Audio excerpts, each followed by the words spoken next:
Dans le dernier épisode, on vous a montré les nouveaux toilettes que l'on avait installées et vous avez été nombreux à nous poser des questions sur la façon dans laquelle on vidangeait ces toilettes. On vous avait laissé sur une nuit d'orage qui avait été très mouvementée. Alors c'est parti, on va finir les travaux qui nous restent à faire et on va tout vous expliquer sur la vidange de ces toilettes.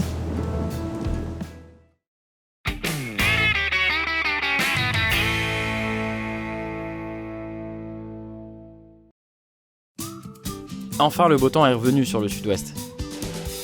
On en profite pour faire une petite douche au dôme.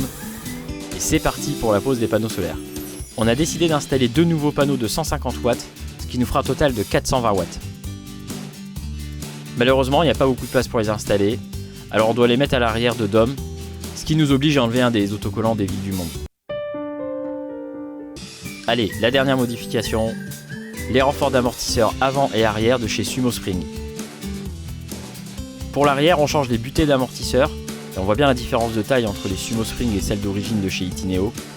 L'avantage de ces renforts d'amortisseurs, c'est que ça va augmenter la stabilité du camping-car et éviter les effets de roulis qui sont assez indésirables. Et voilà, on a fait toutes les modifications qu'on souhaitait faire sur le camping-car pour l'instant. Et donc maintenant, direction la Bretagne, retour à l'atelier de chez Dom. Alors pour vous faire un feedback sur les toilettes à séparation, là ça va faire 1 mois et demi qu'on les utilise. Et donc on n'a toujours pas vidangé la partie solide des toilettes. Parce que vous vous souvenez, on avait expliqué qu'il y avait une partie liquide et une partie solide. Ça se séparait en fait, simplement. Et donc on va vous montrer comment on fait pour vidanger les deux, parce que vous avez été nombreux à nous poser cette question. Donc pour vidanger les parties liquides des toilettes, on ouvre les loquets de chaque côté.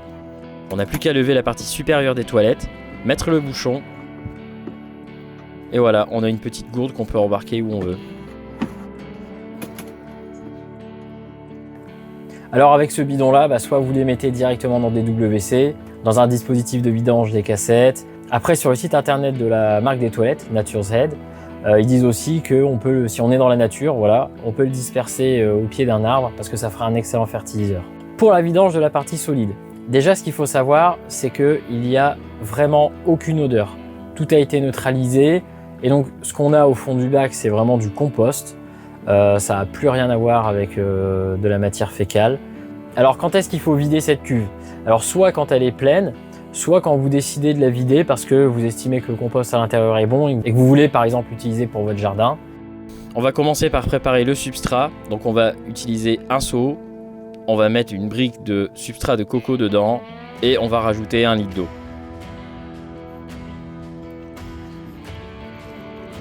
Ensuite, on va désolidariser les toilettes du camping-car.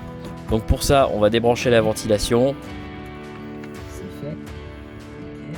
Et il n'y a que 2 vis à enlever sur le bas. Après, il n'y a plus qu'à le prendre et le mettre dehors. Une fois qu'on est dehors, il suffit de séparer la partie supérieure de la partie inférieure et de vider le contenu du seau dans un sac plastique. Pour les âmes sensibles, ne vous inquiétez pas, c'est juste devenu de la terre, il n'y a plus aucune odeur. Alors ce sac de compost, soit on le garde pour soi et on l'utilise dans son composteur. Si jamais vous êtes dans un endroit plutôt urbanisé et que c'est compliqué de se débarrasser du sac, vous pouvez le mettre simplement dans une poubelle, il n'y a aucun problème.